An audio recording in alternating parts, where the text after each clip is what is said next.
Salut à tous, soyez les bienvenus pour ce nouveau numéro de Profession Cavalier. Je suis à 3/4 d'heure de Paris, dans les Yvelines, à Gambais plus précisément. Nous allons à la rencontre d'un athlète de triathlon. Et oui, un cavalier de concours complet. Son nom, Karim Florent Lagouague. Un personnage qui a souvent usé de son charme, de sa singularité. Mais on va quand même aussi voir de quelle manière il travaille. A déjà un beau palmarès, puisque 10e lors des championnats du monde en 2006. C'était d'ailleurs le meilleur français. Et puis il y a quelques mois, il est revenu avec une belle médaille de bronze des championnats d'Europe. Ça, c'était en Suède. Bienvenue donc chez Karim Florent Lagouague. Bienvenue dans le monde du concours complet.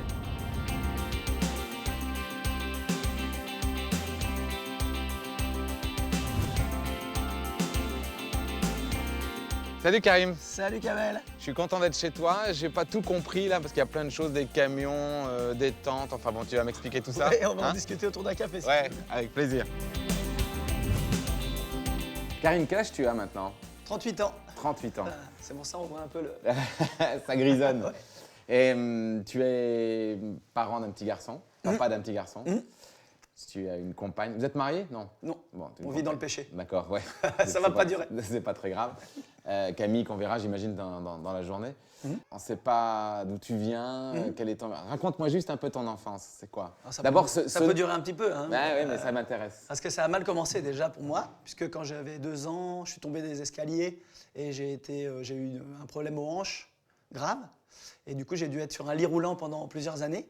Ah oui, plusieurs années. Allongé, carrément, allongé. Donc, je suis pas...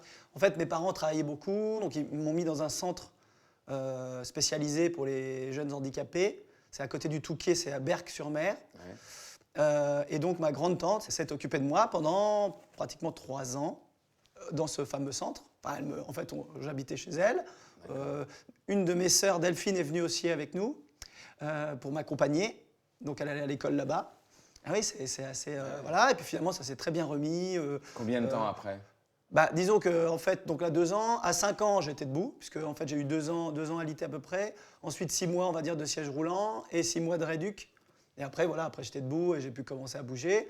Et j'ai dû attendre 8 ans pour monter. Et, quand il a dit, bon, c'est bon, il peut monter à cheval. Et là, tes parents n'ont pas eu peur, après ce qui t'était déjà arrivé, de faire un sport, entre guillemets, un peu à risque?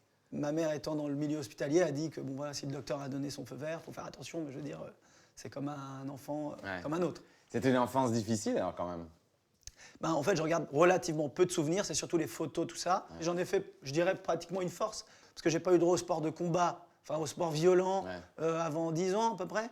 Et donc après, j'ai fait vraiment du sport, mais à outrance. Comme si tu avais voulu te venger, quoi. Ah, complètement. Ouais. Parce qu'en fait, en plus, c'était comme ça, c'était un peu dans ma tête. Et je m'étais dit, je fais pendant 6 mois, donc je fais du ping-pong en passant par la boxe et tout ça. Et il y avait des fois, j'avais surtout pas envie d'arrêter, mais du coup, j'ai arrêté quand même pour faire de la natation. Ouais.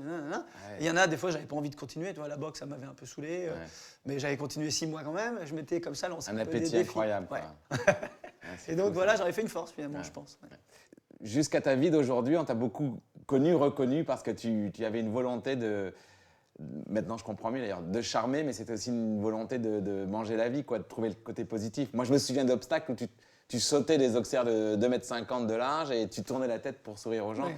C'était aussi l'appétit de la vie, ça? Alors, ça vient de là, tout ça Oui, je pense qu'effectivement, après on en a discuté parce que bon, j'ai vu un sophrologue, tout ça, parce que c'est vrai que quand j'ai fait partie de l'équipe de France, les mecs, ça les inquiétait un petit peu quand même. Cet enthousiasme presque excessif. Voilà. Ouais. Et puis donc, voilà, il a dit que c'est en même temps dans ma personnalité, mais c'est aussi en même temps un moyen d'évacuer un peu le stress aussi. C'est-à-dire de lâcher un peu la pression par moment. Voilà. Après, je l'ai rarement fait sur un obstacle, j'ai plutôt fait juste après. Ou, voilà. Mais est-ce que ça, c'était... une volonté de séduire le public? J'en viens à ton enfance, ton père était comédien, c'est ça? Oui, absolument. Est-ce qu'il n'y a pas eu aussi en toi quelque chose de... C'est difficile à dire, Tu as dragué un peu le public comme ça souvent? C'est possible. Ça en tout cas, non? Oui, c'est vrai, absolument, mais bon, c'était pour le show, quoi, plus. Voilà, le show. On est sur le fil. Tu devais me préparer une photo. Là, tu fais. Alors, j'en ai 2, même. Carrément, toujours plus fort que les autres, tu vois. Je sais pas, bon. Là, j'arrivais pas à me décider. Évidemment, il y a la photo de mon fils. Et puis, un cadeau que m'a fait Camille, ma femme. Donc, on a Punch, voilà, qui est le plus célèbre des championnats d'Europe. Actuellement. Voilà. Ensuite, on a Avenir d'Azac, que j'ai eu pendant très longtemps, le cheval d'Alain Prost. Ensuite, Make My Day. J'ai été 10e des championnats du monde. En 2006. Le meilleur français. Donc, c'était... Chicago, Van Zonhovel, que j'ai monté en 4 étoiles. Et maintenant, j'ai mis en saut d'obstacle qui gagne des épreuves à 1m40. Et Histoire de Tribal, qui a été vraiment mon cheval quand j'étais très jeune. J'ai gagné le mondial, j'ai gagné les 6 ans. Bon, et donc, évidemment, avec oui. mon boubou. C'est ça, Quentin. Quentin dit boubou. Voilà. Je ne pensais pas que ça bouleversait comme ça tout. tout. Déjà le couple, la vie. Enfin, c'est que du bonheur. Ouais.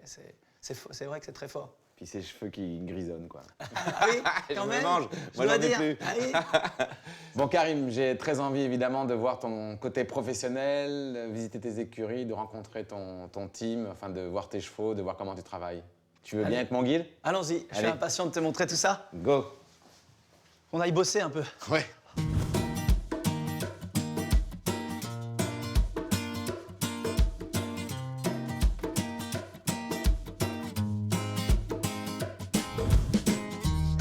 Alors, on est chez toi. Explique-moi comment ça se passe ici. Tu loues Exactement. Alors, je loue les infrastructures équestres. D'accord. Bon, nous, on a une maison dans Gambé. D'accord. Mais sinon, j'ai une vingtaine de box à peu près. Combien de chevaux ici? Une petite vingtaine, 19. D'accord. Et vous êtes combien? 3, 4, 3? Oui, on est 3. D'accord. Donc toi, tu es là tous les jours Bah, moi, je suis beaucoup en déplacement parce que moi, c'est à peu près pratiquement 200 jours par an de concours. Hein. Ah oui. On va voir les cracks. Donc là, Karim, on arrive dans les allées où il y a vraiment tes chevaux de haut niveau. De pointe? Ouais. Le premier, Chicago, avec lequel tu as fait plein de bonnes choses quand même. Ah oui, j'ai été 11e du 4 étoiles de Pau avec lui. Et ensuite, on a décidé de le mettre en obstacle en collaboration avec les propriétaires, monsieur et madame de Buman, des Suisses. Évidemment, j'ai très envie de voir Punch. T'imagines? Des Europes. Où est-ce qu'il est? Il est juste en face, là-bas. Non, on traverse. On change d'allée. Ouais. Là, on a un peu, en fait, l'écurie Agnès Célérier, en fait. C'est une des personnes à qui tu dois le plus, alors? Bah, complètement, parce que je dois la totalité de mon haut niveau, en fait, parce que sinon, j'aurais dû faire des cours, faire travailler les gens en plus. Là, ce serait des chevaux de propriétaire, en fait. Ouais. Et je ferais travailler tout le monde. Tu vas voir que je suis très fort parce que je vois un tout petit jaune d'1m62, peut-être. Et tu te doutes qui c'est? Ouais. 3, s'il te plaît. Il y tient, il y tient. Bon, ça, c'est un cheval formidable. Punch qui a fait les Europes, médaille de bronze par équipe. C'est fou d'imaginer qu'il puisse sauter des obstacles aussi forts avec un tout petit modèle comme ça. Bah oui, c'est vrai, hein, c'est vrai. Bon, après, on sait que le seul cheval qui a été double champion olympique, c'est Charisma avec Mark Todd. Il faisait 1m58, je crois, avec le double mètre, là. Le double mètre Mark Todd. Et lui, bon, voilà, c'est un grand petit. Et c'est un cheval qui saute très, très bien. Qui a encore besoin d'évoluer dans sa locomotion, dans son travail de dressage. On ne peut pas justement le voir travailler avec toi un petit peu sur le plat? Avec plaisir. C'est Ce qu'on peut faire, c'est qu'on fait comme d'habitude, c'est-à-dire que Marine souvent le détend et moi Ta je cavalière? Ma cavalière, voilà. Ah ouais, t'es quand même un peu... il te faut quelqu'un pour détendre ton Ah bah cheval. c'est mieux, je préfère. J'ai les petites habitudes. Bon alors on va voir ça tout de suite, on l'emmène Avec plaisir. sur la carrière? Bah oui, on y va. Salut mon bonhomme.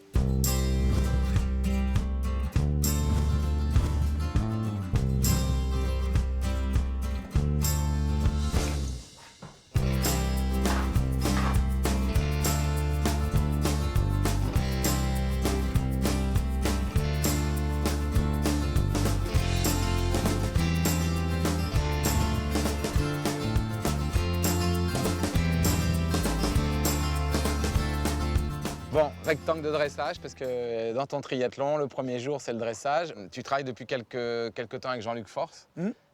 Presque 3 ans maintenant. Ouais, ça a changé des choses un peu. Énormément de choses. Parce que on est rentré vraiment justement dans le fonctionnement du cheval. Donc au début, alors c'est drôle parce qu'au début, quand ils venaient me faire travailler, les chevaux, au bout d'une demi-heure, ils étaient trempés. Mais trempés. Ils faisaient rien de sorcier. Ils étaient trempés, ils n'avaient pas l'habitude de travailler dans ce sens-là. Et du coup, ils peinaient beaucoup, alors qu'aujourd'hui, on peut faire des séances d'1 heure facile, sans lâcher, et ils ne transpirent pas. Donc ils sont vraiment dans le coup.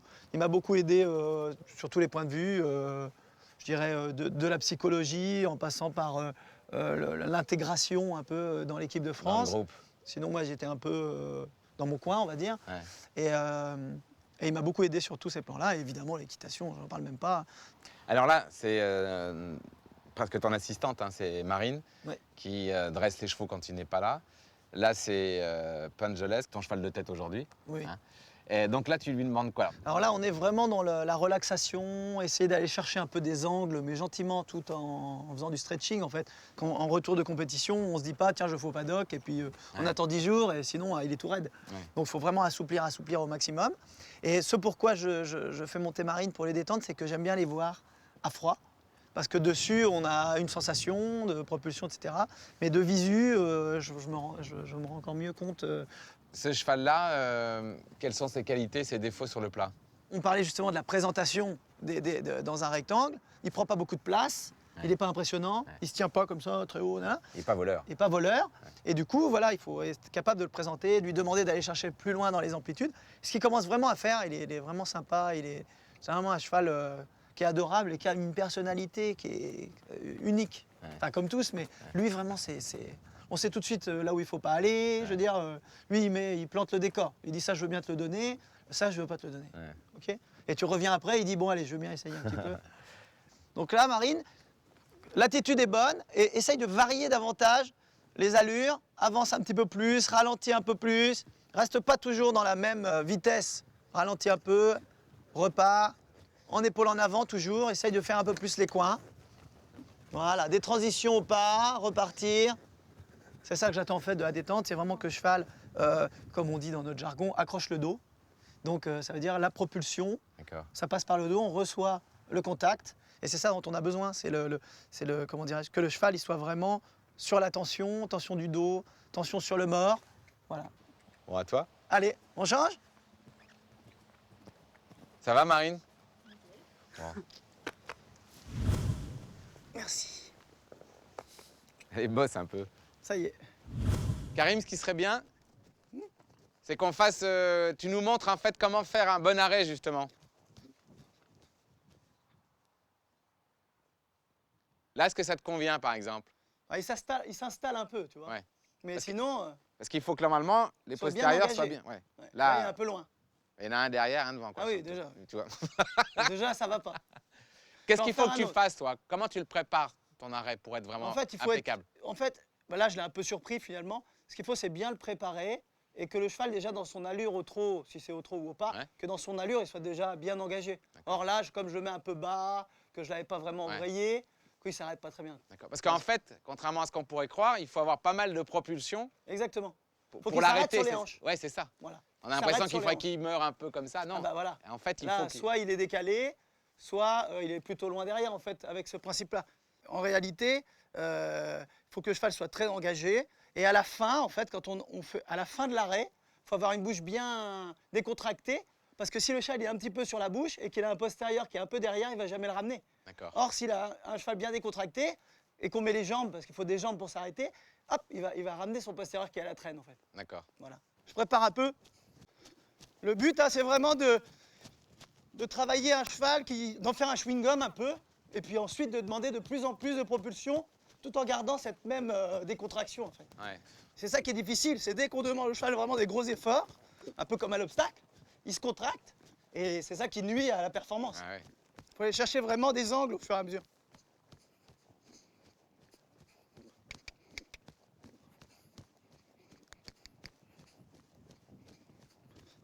Ça, c'est l'allure que je préfère. Le galop.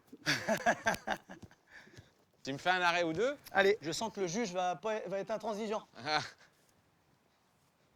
C'est à Marine en plus, ça fait 2 juges intransigeants, moi j'ai pas de chance. Bon, est-ce qu'il est toujours décalé? un tout petit peu moins. Ça, depuis qu'il est poulain, c'est un peu son truc, c'est-à-dire qu'il s'installe, tu t'arrêtes, et il y a toujours une petite patte en plus. Tu vois, tac, encore celle-là, allez, sois sympa, laisse-moi avancer encore celle-là. Bon, merci en tout cas.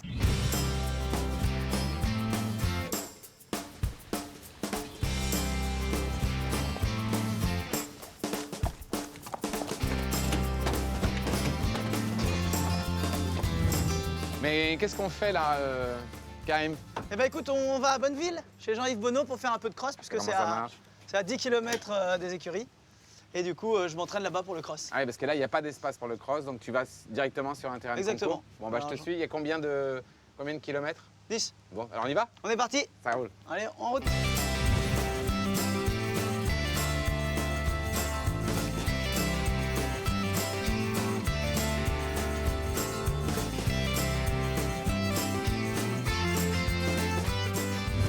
Bon, là on est sur un terrain de concours, assez beau d'ailleurs.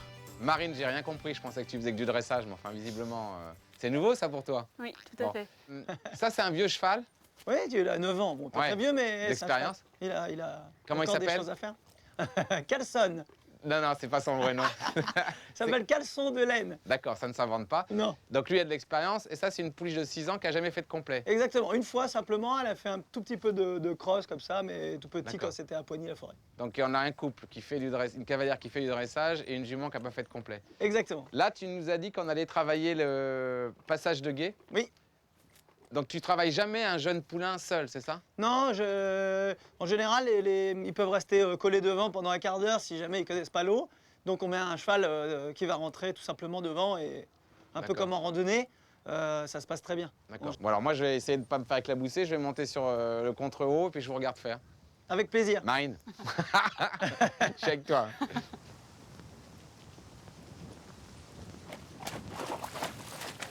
Extra. Là, tu prends davantage de distance. Ça, elle me voit toujours, mais elle est quand même un peu toute seule.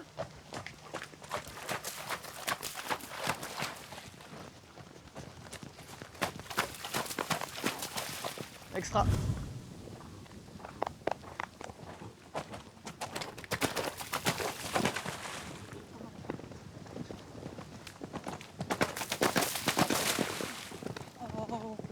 Récupère, doucement.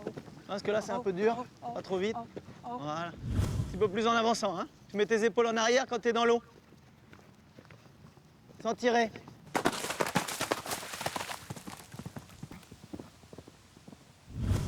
Bon, ça s'est pas mal passé.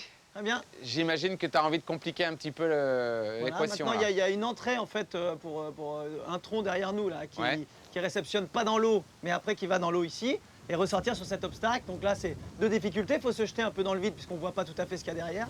Pour lui, le cheval, il pense qu'il réceptionne dans l'eau au départ et Ah au ouais. dernier moment, il aperçoit que c'est pas le cas. Donc ça lui donne quand même une volonté supplémentaire.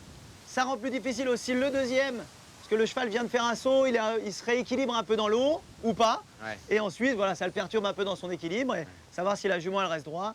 Si elle fait ça bien, c'est que déjà pour une première séance, je suis content. Ouais. Après, on travaillera éventuellement sur les contrebas, Ouais. sur d'autres Je vous profils. promets un truc, c'est que si jamais vous tombez, je me mouillerai les pieds pour aller vous chercher. Ah, sympa, merci. Bon, allez, je vous regarde. On est parti.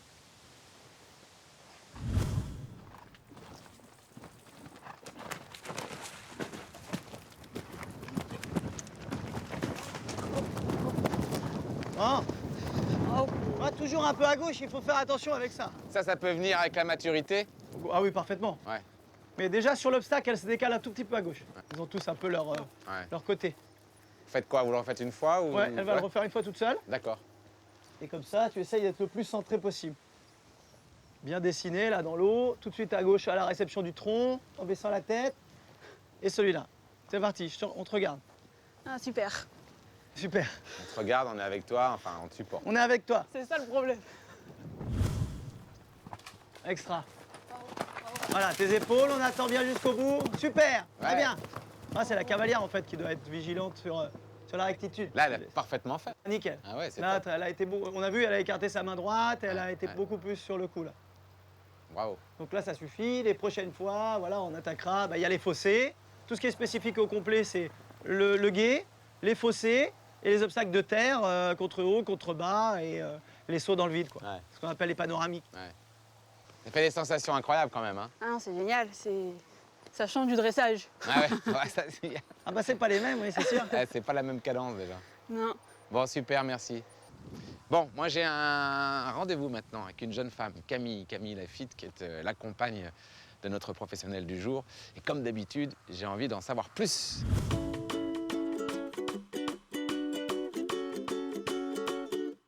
Bonjour Camille. Bonjour Kamel. Bonjour Quentin. Bonjour. D'accord, bon, il parle Il pas parle vraiment pas encore. Non, ça va venir. Camille, tu es la compagne de notre professionnel du jour. Oui. Ton père Jacques Lafitte était un grand champion de Formule 1. Il fallait que tu retrouves un cavalier de complet en plus. Tu Sport avais extrême. besoin d'être proche d'un homme qui est lui-même en quête de sensations. Bah, moi, j'ai toujours fait de l'équitation. Depuis que je suis toute petite, j'habitais en Angleterre pendant 5-6 ans. Et là-bas, avoir un cheval, c'est comme avoir un Ouais, chien. ouais. Et du coup, j'ai été dans les chevaux toujours. Et je montais en compétition et j'ai rencontré Karim en compétition. Et du coup, bah, ça s'est fait un peu comme ça, j'avoue. Et puis peut-être que le côté sportif, sport extrême, etc., ça trottait un peu dans ma tête, j'en sais rien. Ouais. Mais le fait est qu'aujourd'hui, Ça a été, ta famille a été importante parce qu'évidemment, tu es très proche de tout ce milieu de la F1. Alain Prost a été propriétaire d'un cheval dans vos écuries, donc ça a eu des vraies répercussions. Je suis Karim depuis 10 ans maintenant. Je trouve que vraiment, on s'est rendu compte, notamment dans les derniers championnats d'Europe de Malmö, que le jeune homme était devenu un homme. On a trouvé une maturité. Est-ce que c'est une vision de journaliste de loin comme ça ou est-ce que c'est une vraie... Non, je une vraie pense chose. qu'il a toujours été homme, mature, etc. Mais peut-être un peu... ça se voyait peut-être pas comme ça en compétition parce qu'il cherchait toujours... Il avait toujours cette façon de... Voilà, de déconner, voilà. C'était sa façon, sa façon à lui de se concentrer. Et aujourd'hui, je pense qu'il a une autre façon d'extérioriser. Peut-être que l'arrivée de Quentin a fait aussi qu'il a un peu mûri. Je ne sais pas exactement ce qui s'est passé dans sa tête, mais c'est vrai qu'il s'exprime différemment en tout cas. Alors, Plus une question peut-être plus compliquée. Quand il y a encore quelques années, pour rentrer dans l'équipe de France numéro 1, Thierry Touzin était le patron de cette équipe. On a souvent senti que pour Karim, c'était pas si simple d'y rentrer. Aujourd'hui, il y est. Est-ce que ça n'a pas été une souffrance, ça, pour lui, un peu? Avec Thierry, ça a toujours été un petit peu compliqué, entre guillemets, parce que ce sont deux hommes à fort caractère, on va dire. Ouais. Et c'est vrai que ça faisait souvent des étincelles. Ils se respectaient énormément, mais je pense qu'aujourd'hui, on est accompagné par Jean-Luc Force depuis 1 an et demi maintenant. Et Jean-Luc aussi, il est complètement dans la politique Touzin, entre guillemets. Il sait comment fonctionne Thierry. Il a aidé Karim à s'intégrer, entre guillemets. Parce que tout ça, c'est des grands mots, mais Karim était quand même plus prêt à rentrer dans l'équipe de France et à fonctionner avec l'équipe de France et pas que pour lui-même. Il était un petit peu trop peut-être individuel avant. Et aujourd'hui, il aime beaucoup justement cet esprit d'équipe. Est-ce qu'il est très différent dans sa vie professionnelle? Le petit regard, c'était doux. Est-ce qu'il est très différent dans sa vie professionnelle que dans sa vie intime? Non, il fonctionne assez vraiment constant. pareil. Ouais. Oui, il est pareil. Il est assez sensible, il est assez, mine de rien, on ne peut pas croire comme ça, mais il est très sensible. Il est dans sa vie privée aussi. Je pense qu'on peut le croire parce qu'il nous a raconté un petit peu son enfance, etc. Et il reste toujours en quête du regard un peu des autres, d'un désir d'affection presque. C'est vrai ou pas? Ah oui, c'est vrai, complètement. Et Quentin, d'ailleurs, lui a beaucoup apporté à ce niveau-là. Et je pense que ça la rassure, ça l'a mis en confiance pour tout le reste dans sa vie. Un amour dont il ne peut pas douter, ah oui, filial. ah oui. Ah, c'est sûr. Bon, extra. Donne-moi quand même un défaut, un vrai défaut. Il peut même aller parfois contre lui. Ou... Aïe. Un petit peu soupolé. Ou alors, soupolé, c'est quand même, moi je trouve que c'est un gros défaut. Ah oui? Ouais. Soupolé, ça va un petit peu avec le colérique. Ouais. C'est un peu tout ce côté de grand sportif, je pense. Ouais. C'est des Il personnages n'aime pas quand ça ne fonctionne pas, il n'aime pas quand... Non, et puis il est susceptible. Quand ça va pas, il peut vite se remettre en question et ça prend vite des proportions. Ça redescend assez vite en général, mais s'il pouvait gommer un peu ça serait pas mal. Ça aiderait. Sûrement pour son entourage. Ouais. Bon, merci Camille de m'avoir accordé un petit peu de temps parce que je sais que tu courais pas après cette interview, mais ça nous a beaucoup apporté évidemment. Merci à vous et c'est pas terminé parce que je t'emmène. Ah oui? Une petite surprise, je sais pas si ça te plaira ou pas, mais on s'est dit que ça serait sympa d'aller à côté, pas très loin. Parce qu'il y a quoi à côté? Un petit circuit très sympathique. Est-ce qu'un jour, je vais avoir un cavalier qui va me dire qu'il aime la pétanque, qu'il aime jouer aux cartes? Je déteste les sports mécaniques. Eh ben tant pis. Bon, Tant pis, on y va alors? On y va. Ah super, ok. Merci Camille.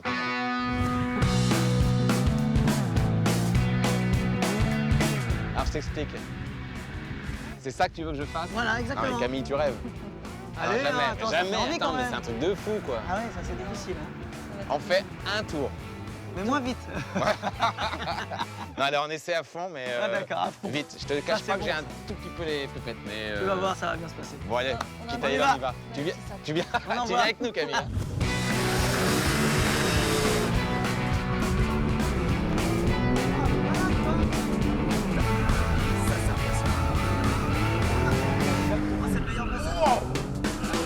Mais n'en fais pas trop, hein.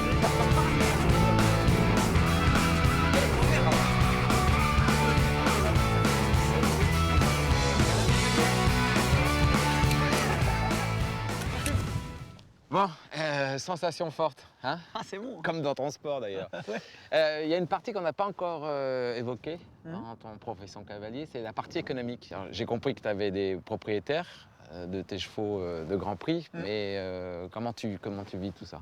Alors en fait, c'est divisé en plusieurs parties. Il y a une partie dont tu viens de parler, qui est la partie propriétaire. Ils sont propriétaires des chevaux. Ensuite, ils payent des frais de transport, d'engagement. Ça, c'est vraiment que pour le haut niveau et donc c'est du mécénat. Enfin, c'est du D'accord. vraiment Sponsoring presque. complètement. Ouais. Ensuite, on a une partie commerce qui est des chevaux qu'on achète, où je fais payer une pension, même pas une pension. Enfin, c'est le prix coûtant du cheval. Et ensuite, on le revend et on partage les bénéfices. D'accord, tu avec, valorises le cheval et pas voilà. quand il arrive. Le principe en général, c'est que 4 personnes sont propriétaires de 4 chevaux minimum, quoi. Comme ça, voilà, je peux me tromper sur un cheval quand je le sélectionne, je peux pas me tromper sur 4 chevaux. Ouais. Donc là, on s'en sort très bien. Et puis ensuite, moi j'ai toute la partie enseignement, donc je vais en France et à l'étranger D'accord. pour faire des Il y stages. a des cours. Et puis à la maison également pour le perfectionnement, quoi. D'accord. Je pense que tu vas pas me croire, mais j'ai envie de remonter dedans. J'ai envie qu'on refasse un tour de ça. On y va? Allez, ouais, Allez, avec voilà. plaisir, allez. Nous on se retrouve, Vroom, vroom. ouais, nous on se retrouve très vite pour un nouveau profession de cavalier. Ciao, bye bye. Ciao, bye.